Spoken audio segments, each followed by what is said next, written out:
Hi, I'm the Reverend Daniel Schultz, formerly of Street Prophets and now of Religion Dispatches, and I am on the phone with Peter Beinart, and I'll let him introduce himself. It's very nice to meet you, Dan, over Blogging Heads. My name is Peter Beinart. I'm a senior fellow at the New America Foundation and a professor of journalism and political science at City University of New York, and a senior political writer for the Daily Beast. And we're going to be talking about Reinhold Niebuhr. Okay. We should first introduce our listeners to Reinhold Niebuhr. For those of you who have not taken courses in theology or intellectual history, Reinhold Niebuhr was an American pastor and theologian who was born into a German immigrant community in Missouri in 1892. From 1915 to 1928, he was the pastor of Bethel German Evangelical Church in Detroit. He belonged to a small German denomination, which later became part of the United Church of Christ, which is, of course, the same denomination as the Reverend Jeremiah Wright and President Obama, and my own denomination. From 1928 to 1960, Niebuhr was the professor of practical theology at Union Theological Seminary in New York, where he wrote such great books as Moral Man and Immoral Society, The Nature and Destiny of Man, in 2 volumes, The Children of Light and Children of Darkness, The Irony of American History, and Christian Realism and Political Problems. Niebuhr also edited Christianity in Crisis from 1941 to 1966, and he is widely credited for penning a serenity prayer. God grant me the courage to change the things I can, the wisdom to accept, or the serenity to accept the things I can't, and the wisdom to know the difference. But that's not actually true, isn't it? I mean, he didn't actually create that prayer, didn't he? Didn't it already have some kind of existence and he just got credit for it?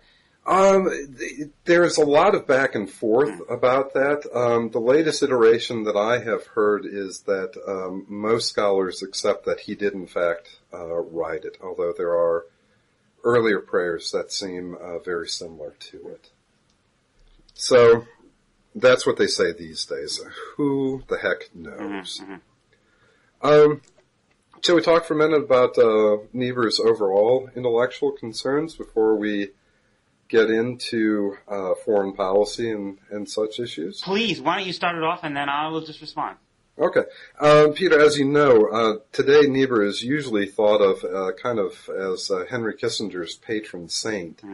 But in truth, he's a very complex and very subtle thinker. And his major ideas can be fairly summarized in 3 categories: partial self-transcendence, moral ambiguity or humility, and Christian realism. The idea with partial self-transcendence is that Niebuhr believed that we have some limited ability to see and understand our mistakes and shortcomings and to overcome them. However, that ability is always compromised by the overestimation of our own abilities and by the dynamics of power and loyalty to our faction. Furthermore, Niebuhr believed that while we know the right path, we are always tempted to stray from it.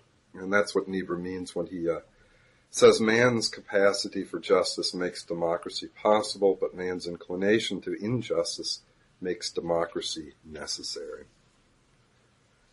Because of our partial self-transcendence, Niebuhr saw any human endeavor as morally hazardous. No matter what action we take, there's always the possibility for it to result in evil. However, Niebuhr understood that not taking action was in itself a moral endeavor, and that's why he ultimately chose to break with the pacifism of the 1930s, which he saw as based on the false god of human perfectibility. In the face of threats like fascism or Stalinism, Niebuhr believed that it was preferable to act, even knowing that evil would result. He saw no morally pure stance that would be guaranteed to avoid sin. There are 2 really important things that come out of that doctrine of moral ambiguity. First, that we tend to overestimate the righteousness of our cause and the evil of our opponents. The irony of American history is all about America coming to resemble Stalinist Russia. But second, humility is more than simply thinking that we could be wrong, and is more than facile bipartisanship. It is to undertake action in the knowledge that no matter what we choose, our action will surely result in evil. It is an awareness of the fallen nature of humanity. And lastly, Christian realism is not synonymous with realpolitik, even though it's often thought of that way. It's more an awareness of the moral necessity of taking action with the simultaneous awareness of the moral hazard of taking action. A Christian realist seeks to respond effectively to the reality of the situation while mitigating the evil one's actions incur. But at the same time, a realist is aware that however preferable a course of action, it is not the same as bringing in the kingdom of God. We cannot save ourselves through our actions. Only God can save us. And that was Niebuhr's ultimate stand. Peter, how do you see those things, those ideas playing out? I thought you did a wonderful job of summarizing Niebuhr, and also the challenge of someone. First, the challenge of any thinker is that a thinker's ideas evolve over time. So, as you said, there was a period where Niebuhr was a pacifist.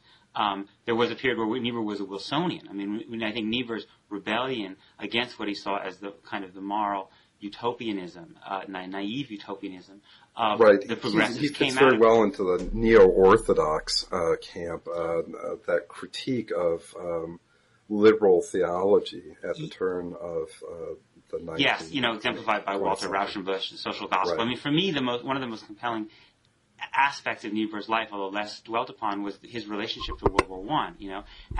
As a German speaker, growing up, as you said, in this what was then, this German immigrant community, basically those communities destroyed by World War I, by the intense repression of German Americans in the Midwest and across the country. And Niebuhr, instead of not having distinguished himself very well during World War I, in fact, it wasn't just that he supported the war, but he essentially called into question the loyalty of other German Americans. He was not really a defender, at least as I read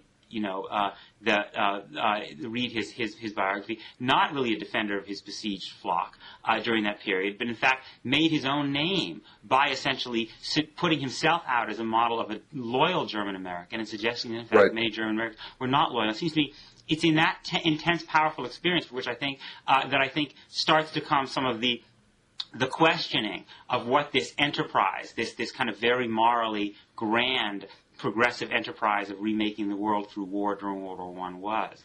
And again, that fits right in with the neo-Orthodox critique. Figures like Karl Barth saw World War I as coming directly out of liberal theology, and that idea of the perfectibility of life on Earth. Yes. And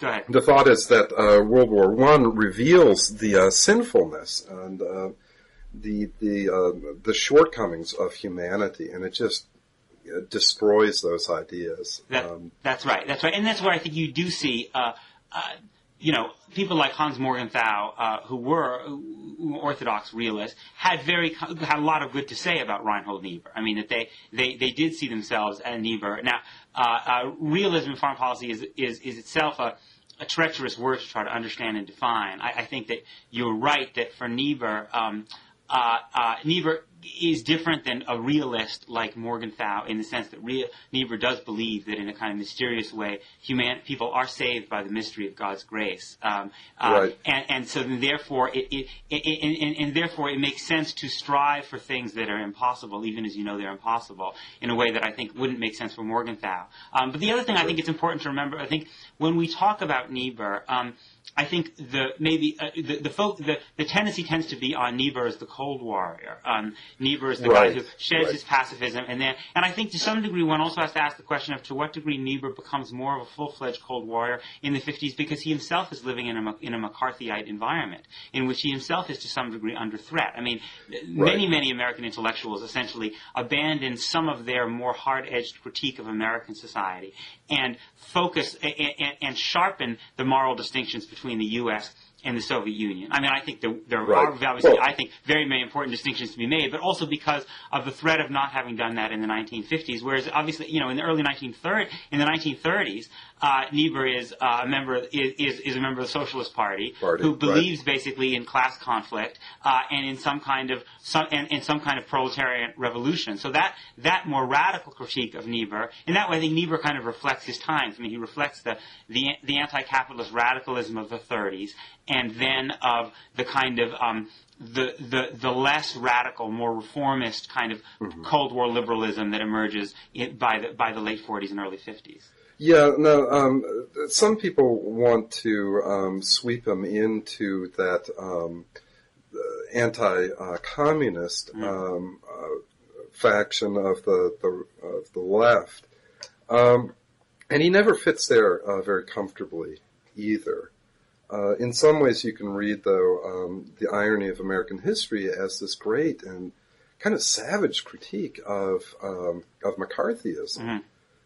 This kind of idea that you can separate everyone into being children of light and children of darkness, as one of his other books says.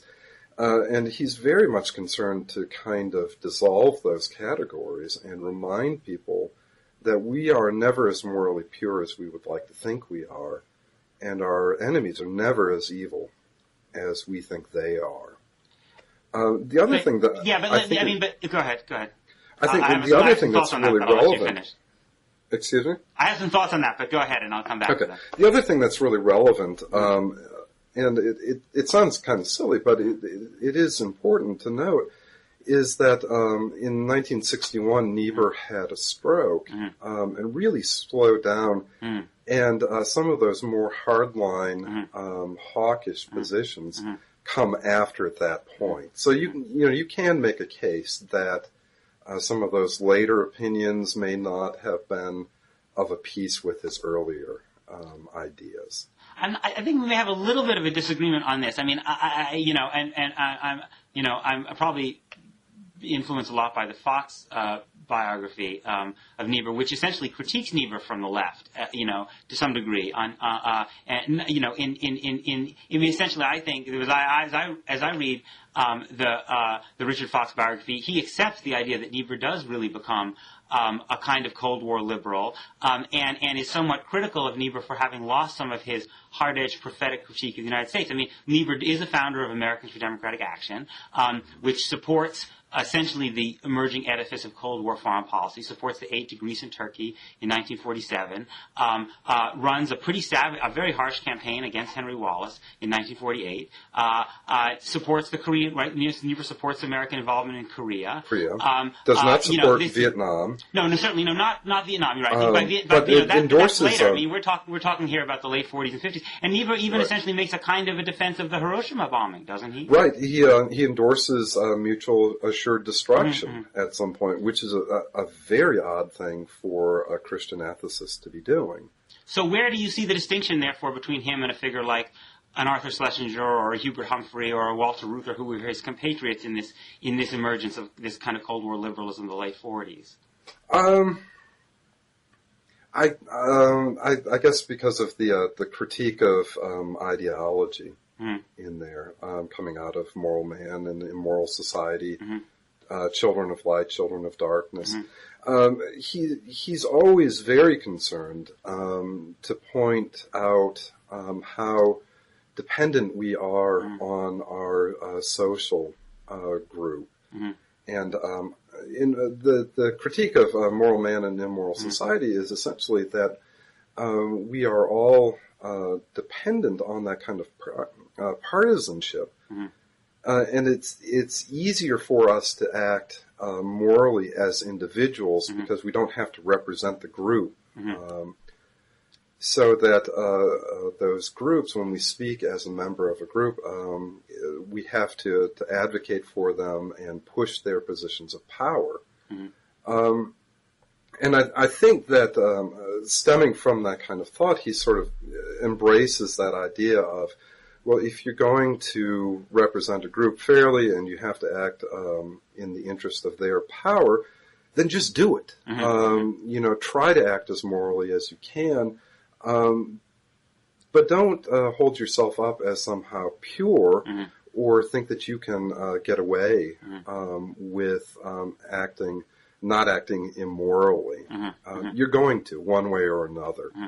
So just embrace it and go ahead. Yeah, but then the question becomes, what I think, like so many great thinkers, you can take from Niebuhr a lot. So, Mm-hmm. you can read to some degree to Niebuhr what you want. Very contradictory positions, yeah, depending on what you're talking about. Let me be clear, this would profoundly not be my view, but it's not that hard to imagine trying to invoke Niebuhr in support of U.S. torture policy post 9/11, right? You would simply say, of course we have to do evil, we can't remain pure, we always do, in the famous quote, we always do evil to prevent the existence of greater evil, so some degree of torture is okay as long as we accept that we are down in the muck and we don't present ourselves as a moral paragon. Now I would probably take the view that's a misreading of Niebuhr, because it doesn't focus enough on the degree to which that you would not recognize that degree of self-criticism. Exactly, and the degree to which, if you understand how fallible you are as a human being and your tendency to, as you rightly said, invest yourself with a greater degree of idealism and morality than you really are, you wouldn't recognize what a slippery slope you're on. Right. Well, the theologian William Cavanaugh talks about how torture is used to sort of enforce and create these boundaries between us and that kind of primal other. So it's not only a radical assertion of power, but it's this radical assertion of identity. Because I torture you, you are evil and I am good. Yeah. Niebuhr would have gone right along with that and said exactly, and the fallacy in that is that you can't just separate people like that. You can't divide the sheep from the goats. That's God's job. Yes, and yet, it is wrong. Here you have a guy who, on the one hand, doesn't want us to draw these clear and hard black and white distinctions, and yet he's still willing to support using atomic weapons against the Japanese. So you might say, from the point of view of the people in Hiroshima and Nagasaki, what good does it do them to have been told that they're not pure evil and we're not pure good by a guy who's still willing to support us nuking them? Right, exactly. And one of the pacifist critiques of him is that his ethics is always based on doing the greater, or the lesser of two evils. But Howard Yoder says, Niebuhr sets up this false dichotomy between powerless purity and effective dirty hands. And against that, Yoder wants to say that you can only measure progress towards some end, and then you have to ask, who sets those ends? Are we setting them and fooling ourselves into thinking that we're doing something good, or are we relying on the guidance of God? Where Yoder goes with that is to, in part, to trust in those unity ends and means. We have to act in a way that reflects our values. And that, for him, that definitely does not mean endorsing war, particularly war at any cost. But, to act transforms ourselves as much as the other. Yeah. One of the things that struck me as I was writing the book that I have coming out in June, it's called The Icarus Syndrome, was the degree to which, people in the New Left were really, quite hostile to Niebuhr, precisely because they believed that he was the theologian, as you say, in which of the lesser evil, of saying, look, the lesser evil is all that you can accomplish, and that the moral horizon was too limited, Right, and some of those folks have come back around, interestingly enough, after the neoconservative reclaiming of Niebuhr, to say, you know what, there might be something here to Niebuhr. It's a very odd thing, because Niebuhr, of course, would be much closer to the New Left, but for them, reading him through the neocon lens seems to help. Yeah. No, that's an interesting point. I mean, I also, Niebuhr was a guy who was pretty close to power. I mean, he ran for office himself. He was organized in basically in the party I mean, after he left the socialist, he was involved in the two-party system. Right. Had some connections to people in high office, and so you wonder to what degree. His critics would naturally see just that level of political engagement as itself a threat to his ability to be a really radical prophetic voice. Right. I mean, there's this question that really comes out of the church, and of course, Niebuhr never really spends much time thinking about what the church is or should be. But there's this question, should we not be an alternative witness to the world around us, to form a community that operates in a basically different way, fundamentally different way than the world of power out there. And Niebuhr never would have endorsed that. But I think it's a viable question. What is the role of the church? What are Christians supposed to be doing in the world? Are we supposed to be getting close to power, or are we supposed to be walking in our own way? Yeah, it's interesting. I mean, just by you phrasing the question that way, it raises one of the other fascinating things about Niebuhr is that on the one hand, he's a theologian and a pastor. You say his views of the world are centrally informed by his reading of Scripture and his understanding what it means to be a Christian. On the other hand, because he becomes this extremely influential public intellectual, and because he becomes part of another community, intellectual community, of a lot of people who I think come to see the world in some of the same kinds of ways as a result of their experiences in the 30s and 40s. Be they people like Lionel Trilling, for instance, who also, is a secular Jew, but has also this awareness of the tragic nature of human existence at about exactly the same point. There's a line with kind of Daniel Bell in the End of Ideology says, I saw Niebuhr and Trilling as basically our great intellectual figures, people of my generation.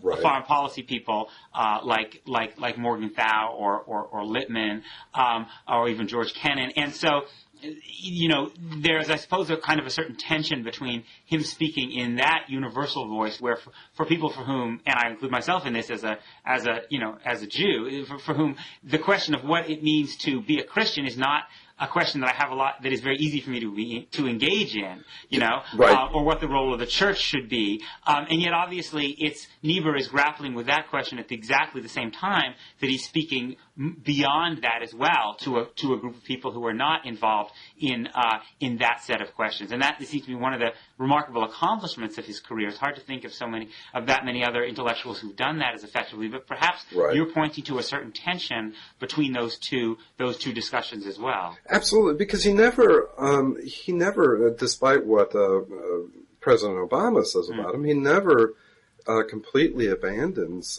theology to become a strict philosopher. So he's very much speaking theologically, which means, in a sense, he's teaching the church. So from a Christian perspective, you have to ask, well, what is he teaching the church? Is he teaching us to ignore our own roots, to ignore our own identity? Is he teaching us to try to transcend that? And those are critical concerns. No, I'm not expecting Jews or secular folks to really feel like they need to engage. But they're worth noting for that kind of complete picture. Yeah. Well, who do you think? I mean, people have spilled endless amounts of ink on the decline of the public intellectual, and also obviously the decline of mainline liberal white Protestant denominations. I'm sure that was an issue I'm sure that you think about every day. But I mean, I wonder if you were to think about in our society today, who there is out there who plays some of the role or is trying to involve in some of the project that Niebuhr was involved in. I wonder if you think there's anyone you would point to. Really, I can't. Sort of the same projects. The only parallel I can think of at the moment would be the Pope, of all people. Why the Pope? That's interesting. Well, theologians have really stepped away from those roles as public intellectuals, in part because of that critique that I was just making.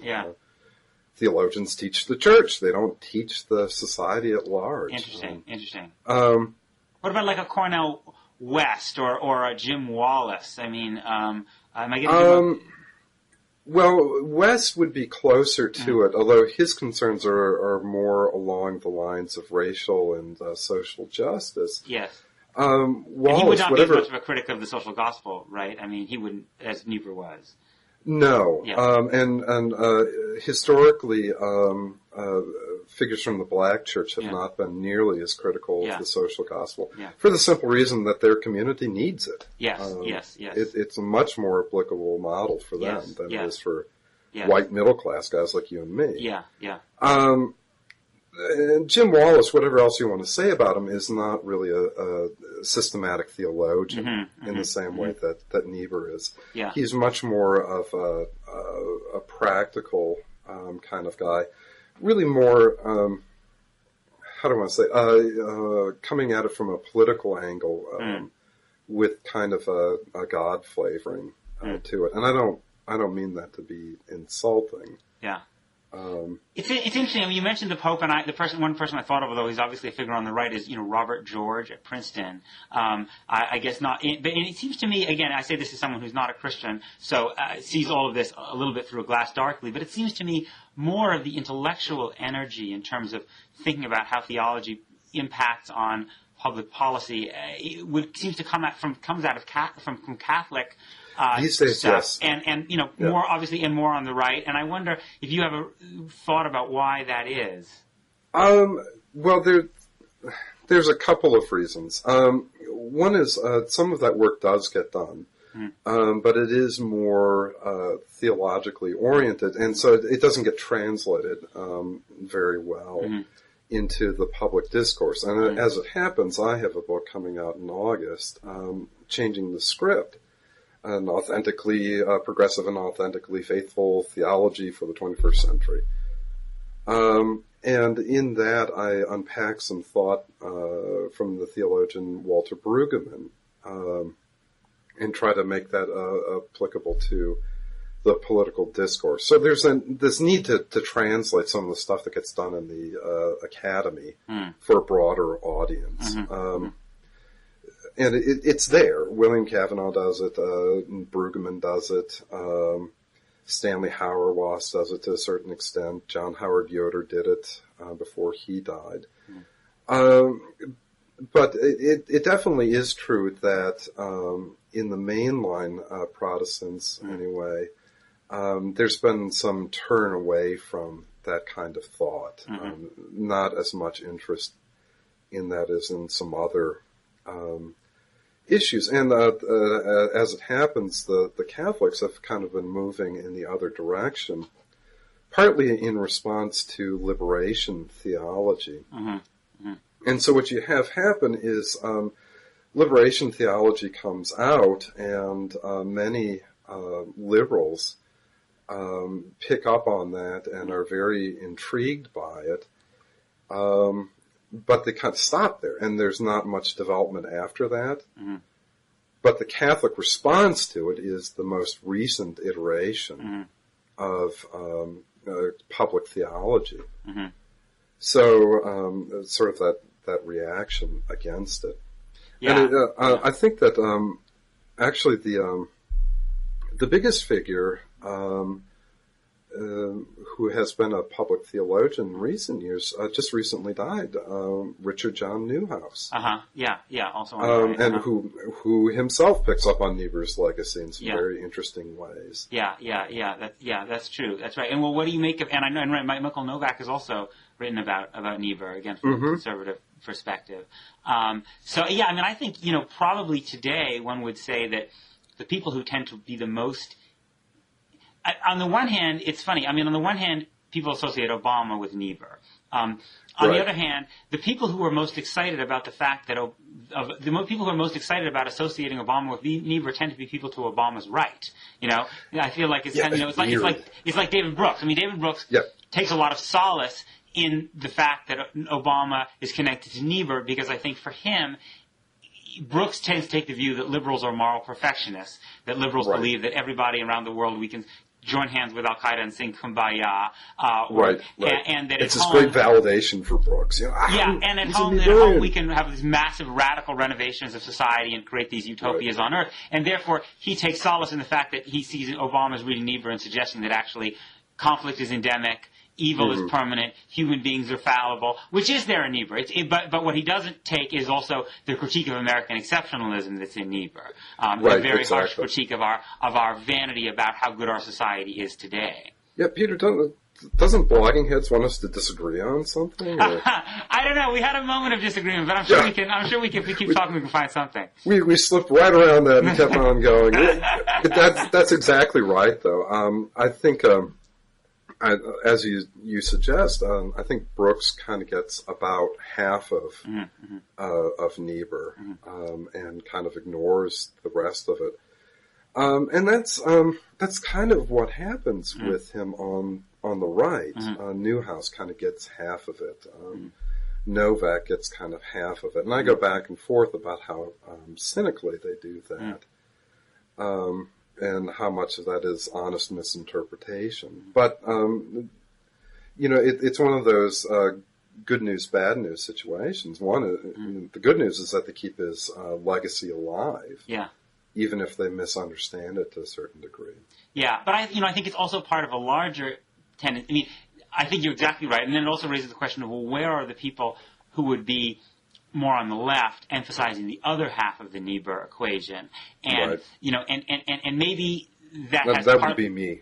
Yeah, me, I guess. I would like to think to some degree I try to do that as well, although not from a theological perspective. But I think part of it may be a function. Part of it may be a function of the fact that today's conservatives, and certainly neoconservatives, and I was struck again in writing the book that I recently finished, that people like Irving Kristol and Jeane Kirkpatrick, early neoconservatives, and remember, neoconservatism in the 70s was a very explicitly anti-utopian creed, even as bizarrely enough it became a utopian creed. And they very much also saw themselves as Niebuhrians, even though they were probably also underplaying Niebuhr's critique of American society. Yet so does Hillary Clinton. Yeah. And so you wonder where the people. I mean, it may be that one reason that people further to the left don't embrace Niebuhr more is just that they are less likely to think about theologians at all, or it also may be... I think that's probably true. It also may be that, I think it's very important to this conservative self-conception, particularly the neoconservative self-conception. The neoconservative self-conception is that they are the direct ancestors of the Cold War liberals, that if Dean Acheson and Harry Truman and Hubert Humphrey were around today, they would be neoconservative. So for them, rooting themselves in someone who's connected to 1940s Cold War liberalism is very useful, whereas I think to some degree people on the left have not really come to terms essentially with what their relationship is. I mean, on the one hand you have a ritual invocation by Democratic politicians of we're the party of Roosevelt, we're the party of Roosevelt, Truman, and Kennedy. On the other hand, liberals, unlike neoconservatives, are at least dimly aware that trajectory led to Johnson and Vietnam. So it's more problematic in a way than for people who don't think Vietnam was that big of a problem. So maybe that helps to explain a little bit of why there's less left kind of appropriation of Niebuhr. Well, certainly, and there's so much emphasis these days on trying to kind of recover that progressive philosophy and worldview that I think that many progressives haven't gotten around to incorporating Niebuhr because he doesn't fit very comfortably in any of those. E.J. Dionne did a thing with the Pew Forum last year in which they were talking about Niebuhr, and he says that Niebuhr tends to come along when we need to critique ourselves, because he's always there to lend that opposite view to whatever's going on. And at the moment, liberals and progressives don't really feel that need to do that kind of self-critique. Now, whether they should or not, that's another question. He comes along when liberals need to critique themselves, is what you're saying. Well, or conservatives. I guess really society in general, right? He gets picked up by the neocons when liberalism seems dominant and needs to be critiqued. And to a certain extent, he comes back to critique the conservatives. That's interesting. I would have thought that the reason for the Niebuhr Renaissance had to do with 9/11. Basically, that he was a kind of considered a theologian you went to in times of war, because in war you do evil, and you have to grapple with these problems of how you use evil means again, in order to prevent greater evil from triumphing. And so, in that environment where America was suddenly at war, that all of a sudden these questions became really relevant. And sure, so it would have been a post 9/11 thing. The thing that I don't understand about that, and maybe you can say more about that, is that people are always saying how we have to realize that evil is a permanent presence, right? There will always be evil. Yes. But I don't hear anyone denying that. That's interesting. I mean, you're right. I think it's based on, to some degree, it's based on a caricatured view of a certain kind of social gospel maybe tradition, that reasserts itself in the 60s, based on the idea that people do, what is that? Basically people do bad things because they're raised in bad conditions, and therefore, if you can change the conditions, then people will be, the idea that people can be radically better than their society if you change their society. Sure. And I think it's convenient for conservatives to suggest that that's the way liberals view things. But I also think to some degree there is a genuine difference in the degree, in the whole debate about crime. Yes, liberals would agree that there probably are some people who are stone cold evil, but they would probably be more likely to see a larger percentage of the people in America's prisons as people who did evil things because they grew up in circumstances that predisposed them to that. Whereas conservatives, and to some degree you see an echo of that in the debate about jihadist terrorism, to some degree, less so, but to some degree. That's what I was going to say, is that I think to a certain extent the debate after 9/11 became not is there evil, but can we separate people into good and bad categories? And sometimes I was very explicit, including supporters of the invasion of Iraq. Saddam is evil. We have to deal with him now.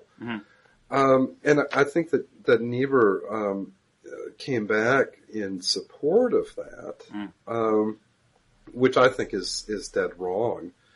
But how? So if the language Saddam is evil is wrong because it implies that we are therefore the opposite and good, or it suggests that somehow. Again, this is a guy who thought Nazism was bad enough that he was willing to support World War II, and even thought communism was bad enough that he was willing to support the Korean War, which was a much more morally ambiguous war. So what is the Niebuhr? So what is then the Niebuhrian language? I'm not saying Niebuhr would have supported Iraq war. Who how would I know anyway? But the question is, what do you think would be the Niebuhrian language about Saddam Hussein and our relationship to him? Well, I think you get at it with that last phrase about a relationship with him. I think Niebuhr would have been very quick to point out the ways in which the U.S. propped up yes, that's an important Saddam point. Hussein again and again, and that some of the people, very people who wanted to invade Iraq and finish him off, were people who, under the Reagan administration, were selling him arms and bringing him birthday cakes, like Donald Rumsfeld did. Yes.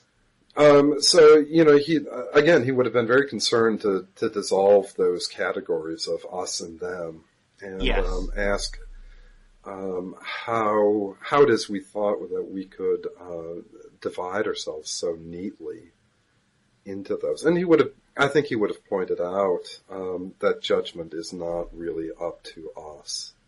That even though he came to see Hitler as an evil who needed to be addressed, that's always a provisional judgment. And he understood, I think, that you take your best shot at it, but you could be wrong. Now, but you still have to make it. You still have. I mean, you saying still you have could to be wrong make doesn't it. absolve you from having to make the decision. I mean, Absolutely, right. And so he would have, I guess, really pointed out the paradox of us acting against Saddam, knowing that we were not morally pure either. Yeah. No, I think that. I mean, I think where it seems to me, given Niebuhr's tendency to focus on the fact that we tend to exaggerate our moral virtue. And the purity of our motives, and even on our competence. I think you could have imagined Niebuhr being for Niebuhr, it might have been much easier to imagine why Iraqis would have viewed us with suspicion than it was for many of the war supporters who assumed, and I speak this is someone who myself supported the war to my great regret, who I think tended to perhaps too much imagine that Iraqis would see us in the way that we saw ourselves. I think that's a very useful kind of way of invoking Niebuhr. On the other hand, when one says, well, I mean, I think where to me when it gets a little bit difficult is that to say, okay, Niebuhr would have focused on the fact that we need to continually lash ourselves on the back and say we're not pure, we're not pure, we're not pure. I mean, to some degree, we're sinful, we're going to have to be. To some degree, you can imagine Dick Cheney responding and saying, fine, I recognize that. I'm not trying to say we're pure. I'm not trying to say we're without sin. We are sinful. We're there in the muck. It's the liberals who are trying to maintain we're pure. I'm saying we have to do nasty, dirty things. That's and I'm supporting them doing them because I believe the consequences of not doing them would be worse. Right. Well, and Cheney's was very explicit at the start of the war in saying that it was such a necessity that it overcame those kind of ethical considerations. We can't afford to sit down and think this through in just war terms. We got to act now. Yeah. And that's kind of an abuse of that Niebuhrian thought. Now, I mean, you could argue all day about whether Niebuhr would have seen those security considerations as overriding the ethical questions. Like you said, he supported Korea. He didn't support Vietnam, so maybe he would have accepted the Bush administration case. Maybe he wouldn't have. Yeah. I mean, it's interesting that, I think, to me, one of what contributes to Niebuhr's greatness is the fact that he opposed Vietnam, even though many of the people in the Kennedy administration, saw themselves as Niebuhrians. I mean, someone like George Bundy was, he saw Niebuhr as his theologian and the guy who basically, gave license to this whole view about how you would fight the Cold War, and yet Niebuhr himself was able to kind of see that his own ideas or image were being taken to a place that he didn't want to go. Right, exactly. And I think that one thing that I would find very intriguing is, Niebuhr's relationships with Judaism really shifted over time, where he starts off as wanting to convert Jews to Christianity, really develops this kind of wonderful, complicated, complex relationship with Judaism and refuses some of his earlier positions. And I wonder if he wouldn't have come to that same kind of position with Muslims, who simply were not as much a part of his society as they are of ours today. That's interesting. You're right. And if I remember correctly, I mean, I think Niebuhr was of a certain generation where where his own views about the capacity of people in the developing world, in what was then the colonized world, to create liberal, democratic, flourishing societies. There was a certain degree of kind of maybe racism is too strong, but and not necessarily a full acceptance of what was possible in his in his worldview. Right. That the post-colonialist critique was simply not available. Exactly. So you're right. It's very interesting to see how he would have, and I think that's entirely plausible. I mean, I think it's also your point about his relation to Jews is important. I think also interesting because it may help as one also help to explain why someone like Brooks and other people would find him so appealing, because it wasn't just that he changed his view on Jews. He was a very vocal supporter of the creation of the State of Israel.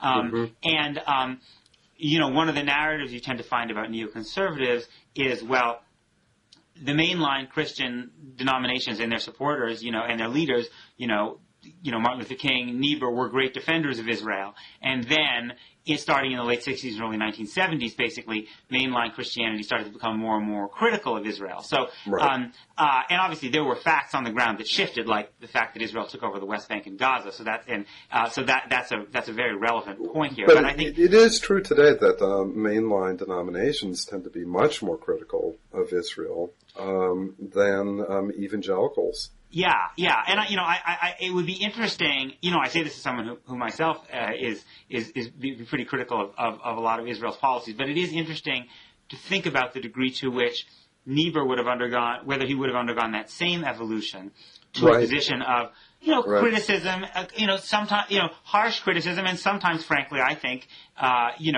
criticism that is so harsh that it crosses the line into outright anti-Zionism, or whether Niebuhr would have stuck to his earlier position, because remember, being pro-Israel was really the liberal position in the Democratic Party position. It was the Republican Party that was considered, much closer to the Arab states and much more, and was not the party that Jews voted for. So it would be interesting to think, it would have been fascinating to see whether Niebuhr, his trajectory followed the trajectory of mainline Protestantism in general, or whether he remained, whether he became more like the evangelical Christians in a kind of more uncritical relationship to Israel. Yeah, and he's such a complex thinker that there's no way of kind of sussing that out. Yeah. Anyone's guess is as good as ours. Yes. Yeah. On that score. Yeah. So, well, do you have anything else you want to add? I think this has been a great. No, I think that's it has been a good conversation, and I'm glad to have had it with you. And I'm glad to have met you, at least over the phone. Yes, likewise. Terrific. All right, we will talk again sometime. I Look guess. forward to it. All right, thank you. Take Bye. care.